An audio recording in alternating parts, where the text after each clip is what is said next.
Saya mohon sampaikan salam saya kepada Bapak Gubernur Jambi.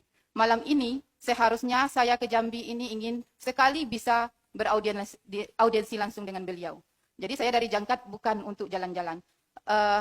Kemudian adakah yang dari fraksi Gerindra Bapak yang hadir malam ini?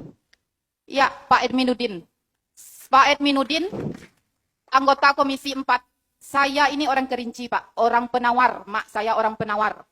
Jadi kenapa saya menanyakan dari Partai Gerindra? Yang ikut yang memimpin rapat RDP bersama Kemenpan RB dan BKN itu adalah Pak Bahtera Banong, fraksi Gerindra dari Sulawesi. Ya, artinya apa? Bapak itu juga di bawah pimpinan Presiden Prabowo. Jadi saya ini sudah mencoba menghubungi Pak Bahtera Banong. Sudah saya WA, sudah saya telepon, tapi tidak ada respon. Karena siapalah saya, cuman honorer di pelosok negeri ini. Tetapi sampaikan, Pak Edminuddin, sampaikan salam saya kepada Pak Presiden Prabowo. Kenapa? Karena pemilihan presiden pun sampai ke pelosok negeri.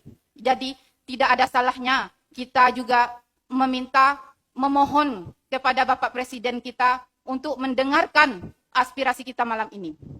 Saya kutip sedikit sambutan Presiden Prabowo pada pelantikan 961 kepala daerah di Jakarta. Kurang lebih begini. Saudara-saudara sekalian, saya mengingatkan atas nama negara dan bangsa ini. Anda dipilih oleh rakyat. Anda adalah pelayan rakyat. Anda mengabdi untuk rakyat. Maka Anda berkewajiban memperbaiki kehidupan rakyat. Itu adalah kewajiban kita.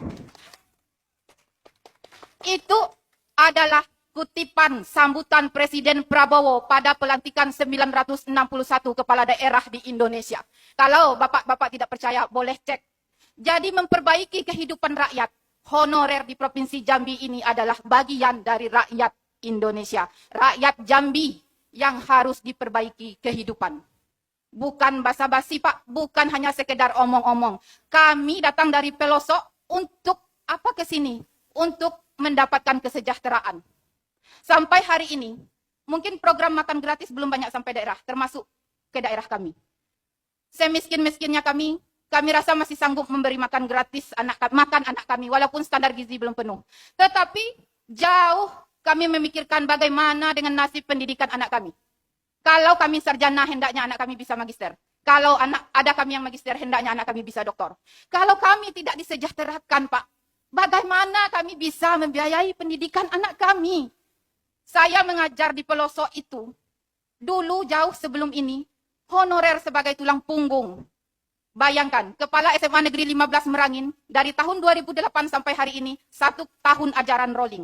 Berarti, sampai dia pensiun nanti, 2007, 19 tahun. 18 tahun beliau memimpin. Berarti, tidak mudah mendapatkan ASN di Jangkat Timur, Pak.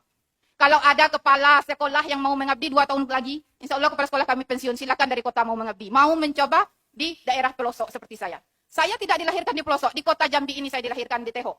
Dibesarkan di Kabupaten Kerinci, mengabdi di pelosok negeri.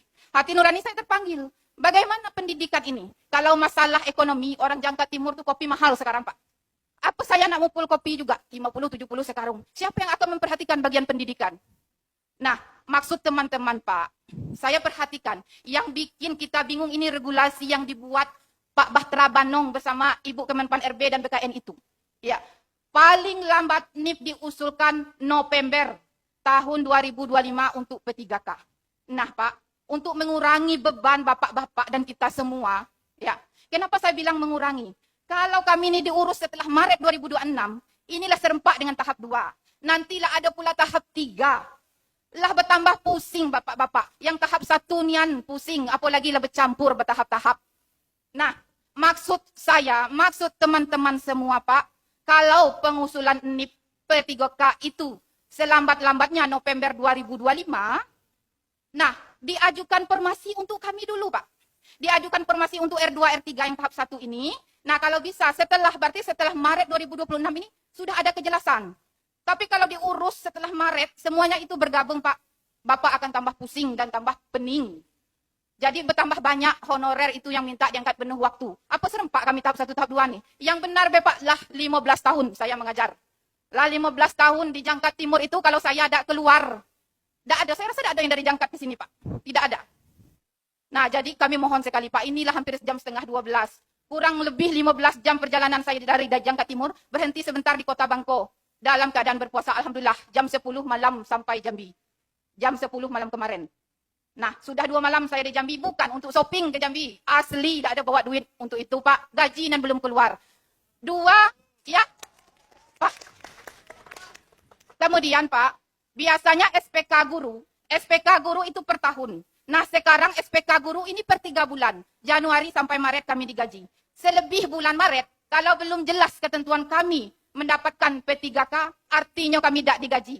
Ini kebutuhan dasar Pak, asli ini kebutuhan dasar. Ini kebutuhan hidup. Ini yang disampaikan Presiden Prabowo. Siapa yang mau menyampaikan, sampaikan pesan saya kepada Presiden Prabowo.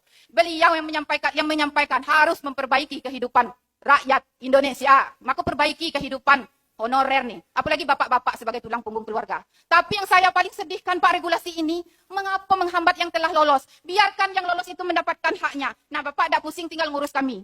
Besok ngurus lagi tahap 2. Ini kok tahap 1 Pak. Saya lihat ada yang lah nak pensiun nangis. Biayanya nangis. Asli saya heran dengan pemerintah. Kalau saya diajak ketemu presiden, saya mau juga ketemu presiden. Berani saya bilang. Siapa yang sanggup itu mengajar di daerah pelosok. Kalau ada DPR RI kemarin viral, katanya honorer beban. Kalau dianggap honorer beban, maka tidak akan ada proses belajar mengajar di Jangka Timur. Ya, dulu Jangka Timur itu cuman untuk loncatan orang mencari NIP. Dapat NIP pindah, dapat NIP pindah. Ini kami wakanyo, kami bendaharanya, kamilah 1 kepala sekolah, 1 PNS tidak akan sanggup mengajar anak-anak kami di situ, Pak. Nah, hati nurani saya terpanggil. Itu cerita saya di pelosok. Mungkin cerita teman yang lain ada juga yang berbeda. Saya yakin malam ini bapak-bapak bingung karena regulasi itu. Saya pun bingung. Tetapi, Pak, orang itulah menabrak Undang-Undang ASN tahun 2023. Kenapa? Honorer itu harus diselesaikan tahun 2024. Honorer itu paling lambat diselesaikan 2024 akhir. Kenapa boleh sampai 2026? 2026 itu baru yang lolos. Belum kami yang belum lolos ini, Pak. Jadi, Pak, mari serius nian lah, Pak. Asli nah, mungkin kadis kami tidak dari sini. Mau nian saya ngajak kadis tuh ke Jangka Timur. Ya, yang pengawas sekolah nian dulu diganti orang Kerinci Pak Mulyadi. Saya ya tidak sanggup ke sini jauh nian. 2 kali saya ke Jambi audiensi. Nah, seharusnya saya bilang saya tidak hadir, tetapi malam ini diundang langsung oleh ketua asosiasi dan teman-teman lainnya. Saya hadir untuk memperjuangkan nasib kami bersama, Pak. Jadi, maksud kami, Pak, kalau bisa di tahun 2025 ini ada usulan formasi. Karena orang Kemenpan RB itu menerima usulan formasi dari kita Pemprov, Pak. Jadi nanti sudah jelas. Kalau langsung 2026 nak diselesaikan galau dengan tahap 2, Pak. Walau alam lah, Pak. Ya, mungkin sepanjang itu, Pak, saya mohon maaf. Lebih kurangnya saya mohon maaf. Itu hati nurani yang berbicara, Pak. Saya sanggup seperti ini untuk bisa sejahtera, supaya anak saya bisa mendapatkan pendidikan yang layak.